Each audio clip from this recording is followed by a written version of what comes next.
Of India की तरफ से आयोजित आज के हमारे समाज के हमारे लोगों के जो मुंबई शहर में 10 से 15 लाख की संख्या में हैं, उनके महाराष्ट्र की आवाज हमारे बड़े भाई आदरणीय दयाशंकर सिंह जी यहाँ पे उपस्थित हैं। एक बार जोरदार तालियां उनके लिए किया जाए दोस्तों। भाई जय सिंह जी, सलमा बहन, नारायण जी, मंजूर खान जी, रोहिदास देवाड़े जी, अमोल भाई, महेश भाई, हमारे तनी सलाउद्दीन भाई, हमारे बोरली के यहाँ पे काफी बोरली मीरा रोड दहीसर से काफी लोग यहाँ पे उपस्थित हैं। मैं सभी का स्वागत करता हूँ। जय भाई, ये बारिश जो है ना, उत्तर भारतीय लोगों को बारिश से कुछ फर्क पड़ता नहीं है, क्योंकि वसूले पे आ चाहे तो टकराना जरूरी है। वसूले पे आ चाहे तो टकराना जरूरी है, और जिंदा है तो जिंदा नजर आना जरूरी है। आज पिछले साल हमारे देश के गृह मंत्री अमित शाह साहब ने एक नया देश में कानून लाया, और एक साल में उसका इम्प्लीमेंट भी देश में हो गया। 1 जुलाई को इम्प्लीमेंट हो गया नया कानून, सभी को पता होगा। लेकिन 2014 में हम गरीब फेरी वालों के लिए कानून आया, आज तक उसका इम्प्लीमेंट नहीं हुआ है। इसका वजह हमें ढूंढने के लिए यहाँ पे हम लोग उपस्थित हुए। 2014 और 2024 10 साल देश में हजारों कानून आए और हजारों कानून इंप्लीमेंट हो गए, लेकिन हमारा फेरी वाला क्यों इंप्लीमेंट नहीं हुआ, उसका कारण हमें आपसे पूछना पड़ेगा। आपका नेता जो यहाँ पे बैठा है, हमारा भाई दयाशंकर सिंह जी, साल का कुछ 120-150 रुपए आप लोग मेंबरशिप देते हो। आज के जमाने में 20 रुपए का वड़ा पाव हो गया है, तो महीने का अगर 250 रुपया 20 रुपए का एक वड़ा पाव को भी अगर आप पैसा देवे तो कम से कम महीने का 500-1000 रुपए आप लोग को उनको साल का मेंबरशिप देना चाहिए, तब जाके आपकी आवाज बनेंगे। वो तो बेचारे आज के लिए अपनी पूरी जिंदगी जिन्होंने डाल दी, आज इतने बारिश का मौसम और वहां पे आप सभी को साथ देने के लिए उपस्थित हुए दोस्तों। तो ऐसे नेता ना आप लोग को मिले, आप लोग बहुत किस्मत वाले हैं। वो आपको सब कुछ देना चाहते हैं, लेकिन आप लोग लेना नहीं चाहते दोस्तों। मैं जय भाई आपको बताना चलूं कि मुंबई में इसके पहले भी बहुत फेरी वालों को समस्या हुई। मैंने आदरणीय जयंत पाटिल साहब के माध्यम से सीएम साहब को भी पत्र लिखा है। जयंत पाटिल साहब ने खुद अपना पत्र दिया है, और आने वाले समय में आपके साथ में, सलमा बहन के साथ में, दयाशंकर सिंह साहब के साथ में हम लोग अपने प्रतिनिधि मंडल आदरणीय देश के नेता शरद चंद्र जी पवार साहब के पास लेके जाएंगे दोस्तों। और मैं आपको यकीन दिलाता हूं, ये जो हम लड़ाई लड़ रहे हैं, इससे अग्रेसिव हमें लड़ाई लड़नी पड़ेगी, क्योंकि ना मांगने से तो भीख भी नहीं मिलता दोस्तों। मांगना नहीं, छीनना है। हमें मांगना नहीं, छीनना है। आज आजाद मैदान में आजाद होकर आपके साथ में है। जब 2 आजाद आपके साथ में है तो अभी डरने की कोई बात नहीं है। अश्विनी भोले जी का मैसेज आया कि उनके बुलाने पे हम लोग जाएंगे, कभी जाने की जरूरत नहीं है, क्योंकि हमारा नेता इतना सक्षम है, उनको मिलने के लिए खुद सीएम साहब यहाँ पे आएंगे। आप ये समझ लीजिए भाइयों, अगर आपको सच में ना तकलीफ है, आपको बहुत ज्यादा तकलीफ है, धंधे नहीं लग रहे, तो थोड़ा सा हौसला बनाए रखिए। लाख दलदल ही सही, अपने पैर को जमाए रखिए। हाथ खाली ही सही, लेकिन उसको ऊपर उठाए रखिए। कौन कहता है कि छलनी में पानी रुक नहीं सकता, बर्फ तक अपना हौसला बनाए रखिए। आपको हौसला बनाने की जरूरत है दोस्तों। आपका नेता इतना सक्षम है कि इस बार की लड़ाई में 2014 का जो फेरी वाला कानून है, उसको लागू करने के सिवा मुंबई शहर में कोई फेरी का धंधा नहीं लगना चाहिए दोस्तों। क्योंकि अगर आपको अभी न्याय नहीं मिला, तो यहाँ पे जो बैठे हुए भारतीय जनता पार्टी के लोग, मैं मुझे किसी पार्टी का नाम नहीं लेना है दोस्तों, लेकिन एक बात समझ लीजिए, लाडली बहन स्कीम चल रही है, दूसरे स्कीम चल रहे हैं। हम लोग फेरी वालों को धंधा करने के लिए जो गवर्नमेंट की तरफ से कानून लाया गया, वो इंप्लीमेंट करने का स्कीम क्यों नहीं चल रहा है? हम आपसे कुछ मांग नहीं रहे कि आप मुझे कुछ दो, हम तो आपको बोलते हैं कि भाई हमसे रसीद के नाम पे पैसा लो।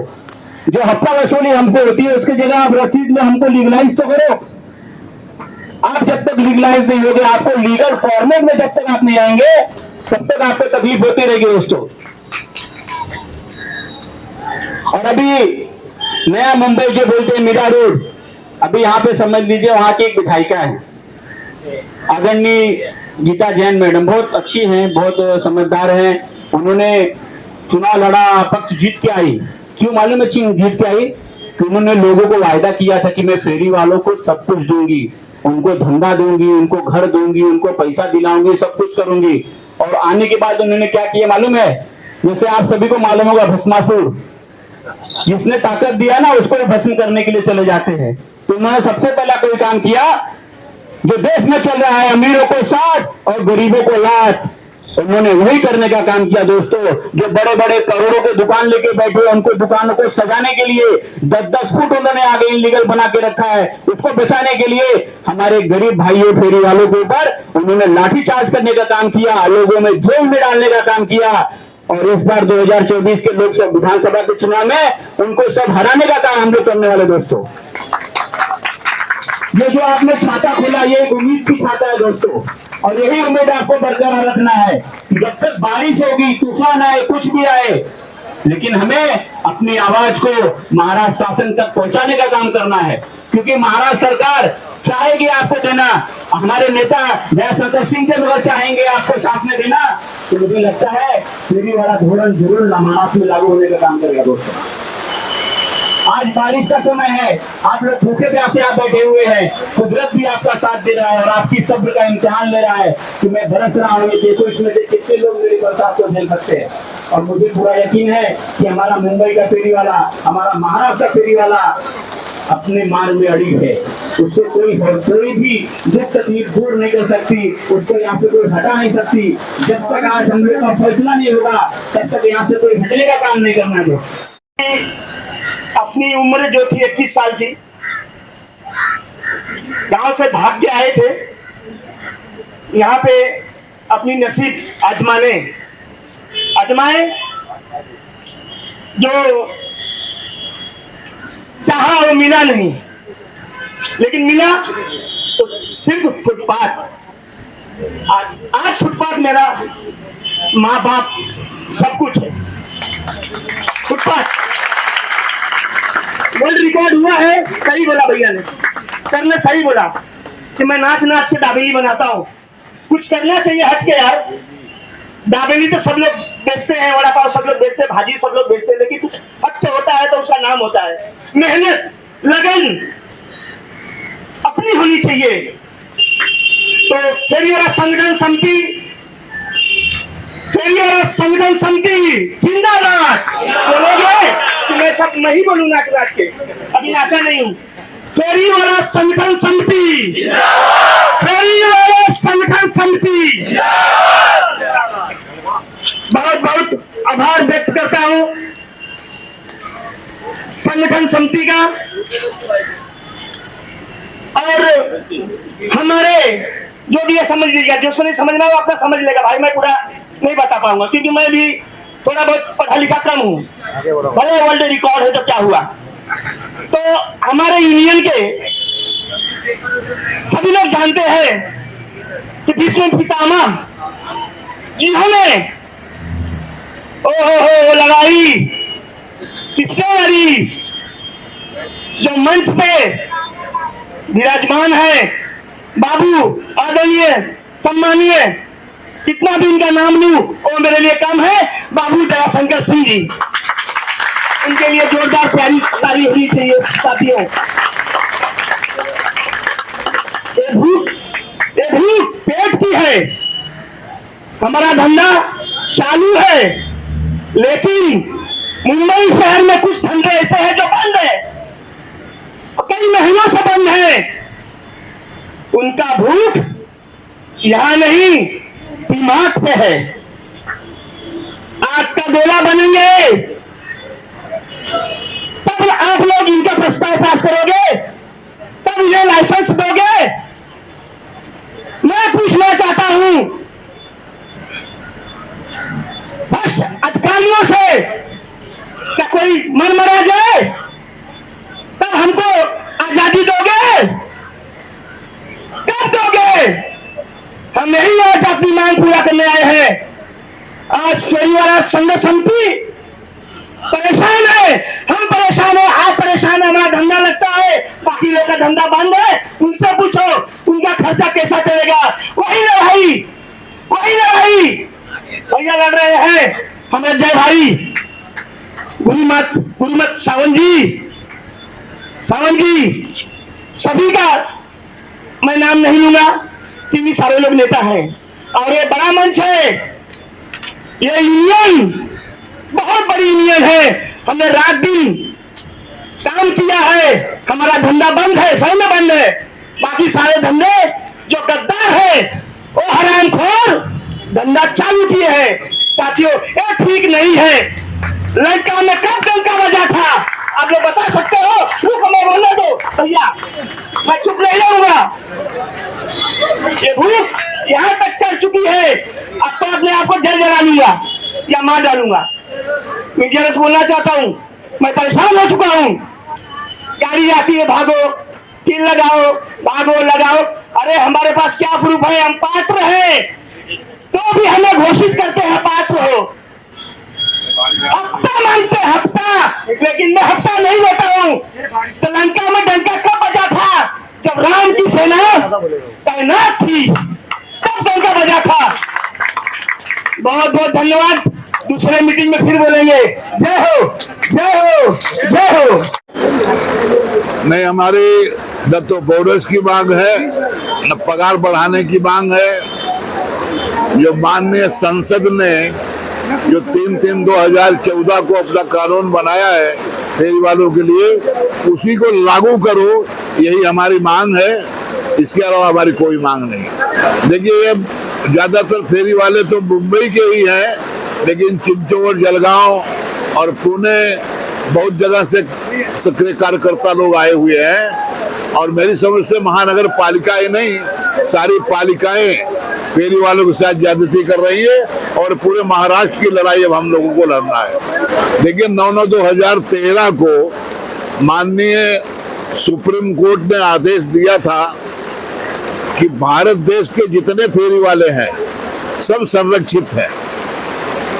जब तक इनको हाकिंग जोन बना करके लाइसेंस नहीं दे देते हो तब तक इन्हें हटाया नहीं जा सकता।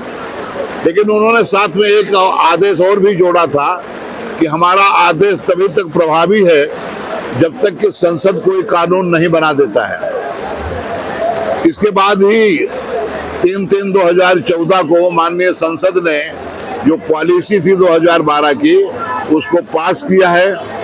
पास करने के बाद चारों तरफ फिर भी कार्रवाई चालू रही, तो संजय निरुपम ने एक PIL फाइल किया था, जिसमें हाई कोर्ट के जज श्री ओक साहब ने कहा कि 1/5/2014 से वो एक्ट पूरे महाराष्ट्र में लागू है। और एक्ट के सब सेक्शन 3 का सेक्शन 3 जो है वो कहता है कि जब तक फेरी वालों को आप हाकिंग जोन बना करके उन्हें सर्टिफिकेट आप बेंडिंग नहीं दे देते हैं तब तक आप उन्हें हटा नहीं सकते हैं। इसके बावजूद भी अभी कार्रवाई चालू है। जब से गगरानी साहब आए हैं कुछ ज्यादा ही कार्रवाई शुरू हो गई है। फेरी वालों को कहीं कहीं तो ऐसा हो गया, उनको 1 मिनट भी बैठने नहीं दिया जा रहा है। उसमें पात्र कौन है, अपात्र कौन है, ये भी नहीं देखा जा रहा है। सबके खिलाफ कार्रवाई हो रही है। खास करके चेंबूर में देखा गया है जब वहाँ की पुलिस और जो BMC प्रशासन है एकदम सख्त हो गई है फेरी वालों को। देखिए, चेंबूर में जहाँ तक सवाल है वहाँ पर महानगर पालिका कम, पुलिस ज्यादा कार्रवाई कर रही है। वहाँ के DCP को पता नहीं, IAS IPS ऑफिसर होते हैं अधिकारी लोग, लेकिन वो कितना पढ़े हैं मालिक जाने कि वो नीट के उससे पास नहीं हुए हैं। क्योंकि 3 लेटर केंद्र सरकार से आ चुका है। केंद्र सरकार से 3 पत्र आ चुका है कि जिन फेरी वालों को हमने लोन दिया है कि उनके खिलाफ कार्रवाई नहीं होना चाहिए। फिर भी चारों तरफ कार्रवाई पुलिस की चालू है और हमारा देख रहे हैं अगर कुछ होता है तो नहीं होता हो, नहीं तो चेंबूर में तो DCP को हम लोग घेराव करेंगे। अरे मांग जो है, सबसे पहले मांग तो ये है कि जो फेरी वालों को जहाँ से उठाया जाता है, पुलिस का जो है वो बंदोबस्त लेके, BMC का लेके, तो वो जहाँ पहले से 50 साल से बैठे हैं पहले उनको बैठने दिया जाए। और उसके बाद दूसरी मांग हमारी ये है कि जो 1/5/2014 का कानून है वो लागू करो। इसीलिए इतना बड़ा मोर्चा आया हुआ है और काफ़ी बड़ा मोर्चा है। और मिसाल के तौर पे चेंबूर के बारे में आपको बताना चाहता हूँ कि 22/12/2023 से फेरी वालों को अरेस्ट किया जाता है। 9 महीना हो गया पूरा, लेकिन डीसीपी के आगे कोई सुनवाई नहीं, पुलिस कोई सुनवाई नहीं करती है। अब इसके लिए मोर्चा निकाला गया है। ये बहुत बड़ा मोर्चा है। ये मोर्चे में ये मसला हल होगा। जो भी कामयाबी मिलेगी वो आप लोग के सामने आएगी। हम यही कहना चाहेंगे कि जो हमारे फेरी वाले हैं, जो परेशान है, उनको बैठने दिया जाए और 1/5/2014 का कानून लागू किया जाए, लेकिन पहले बैठने दिया जाए। रिपब्लिकन ऑगस्ट यूनियन का जनरल सेक्रेटरी हुसैन पटेल, मैं ये कहना चाहता हूँ कि 2014 से लेकर जो सर्वे हुआ है, उस सर्वे के अंदर पात्र फेरी वालों का जो लिस्ट बना है, लेकिन उस पात्र फेरी वाले और अपात्र के अंदर अब तक बीएमसी कोई रिजल्ट नहीं ले चुकी है। ये आप देख सकते हैं, मेरे पास मेरे यूनियन का लेटर है। 13/3/2024 को माननीय देवेंद्र फडणवीस जी को मैंने लेटर दिया था। उस लेटर के अंदर ये देवेंद्र फडणवीस जी के सामने की खुद की राइटिंग है कि पात्र फेरी वाले पर कार्रवाई करूं मैं। तो ये ऑर्डर होने के बाद भी उन्होंने एमसी को, डीएमसी और बीएमसी सबको भेजा है, लेकिन इसके बाद भी इसका पालन क्यों नहीं होता है। मैं आज की मौजूदा सरकार से पूछना चाहता हूं, देवेंद्र फडणवीस जी से या एकनाथ शिंदे जी से पूछना चाहता हूं कि आपके लेटर की मान सम्मान हमारे सीनियर इंस्पेक्टर या डीएमसी या बीएमसी या एसीपी या डीसीपी क्यों नहीं करते हैं कि जिसमें लिखा गया पात्र फेरी वाले कार्रवाई नहीं कर। तो मेरा ये कहने का मौजूदा सरकार से एक आह्वान है कि सर, अगर आपके इलेक्शन से पहले अगर इसका हम पर कोई असर नहीं होता है या फेरी वाले को न्याय नहीं मिलता है, तो आने वाले इलेक्शन में हम फेरी वाले को सोचना पड़ेगा आपकी सरकार के बारे में कि हमें क्या डिसीजन लेना है, क्या डिसीजन लेना है। पहली बात तो मैं आज यहाँ पे जो विराट मोर्चा धरना आंदोलन है, यहाँ पे आए हुए जितने हमारे फेरी वाले के साथी हैं, उनको मैं धन्यवाद देना चाहता हूँ। मैं इस धरना के माध्यम से ये कहना चाहूँगा कि 22/10/2023 से परिमंडल 5 के उपायुक्त जो रिटायर हो गए हर्षद काले, इसका मैं धिक्कार करता हूँ। और परिमंडल 6 के जो उप पुलिस आयुक्त हैं हेमराज सिंह राजपूत सिंह साहब, इनका मैं शिंदे साहब को, गृह विभाग को बोल के इनका तुरंत तबादला करावे, क्योंकि आज 8-9 महीने से चेंबूर के फेरी वालों को पुलिस के माध्यम से दंडात्मक कार्रवाई कर रहे हैं। और मैं ये विशाल धरना के रूप से यही कहना चाहता हूँ। जय हिंद, जय महाराष्ट्र। गणेश त्रिपाठी चेंबूर यमुनाबाद से बोल रहा हूँ। मैं एक खाकर हूँ। चेंबूर में आज 4 बरस से 150 मीटर का जो कार्रवाई चल रही है, एक कोर्ट का आर्डर है, लेकिन कोर्ट का आर्डर 14 में जो हमको आदेश आया था कि इनको पर्यायी जगह दे करके इनको बैठाया जाए, उसका पालन नहीं हो रहा है। ये सरकार कोई भी चीज पालन, फेरी वालों का क्यों पालन नहीं हो रहा है। ये घर संसार अपना, ये स्वयं रोजगारी है, ये किसी के ऊपर भार नहीं है। अटल बिहारी वाजपेयी बोले थे कि ये स्वयं रोजगारी है, ये किसी के ऊपर भार नहीं है। तो मैं शिंदे साहब से, महाराष्ट्र सरकार से, पालक मंत्री से यही निवेदन करूंगा कि इनको उद्ध्वस्त मत करो, इनका घर संसार मत उद्ध्वस्त करो और इनको जीने का हक दो, आपके अधिकारी। रही बात, इसके पहले नारायण राणे थे मुख्यमंत्री, तो यहाँ मोर्चा निकला था। आज उन्होंने बोले नागरिक कितना है, लेकिन आज टाउन बेंडिंग कमेटी में जब लाइसेंस का विषय आया, सब इन्होंने डोमिसाइल सर्टिफिकेट, सारे पेपर्स सब ये महाराष्ट्र के हो गए और इनको लाइसेंस देना बहुत जरूरी है। या पर्यायी जगह जोन बना करके इनको शिफ्ट करें, बगैर जोन का इनको बगैर शिफ्ट किए इनका धंधा व्यापार उद्ध्वस्त करना एक घनघोर गलत है। धन्यवाद।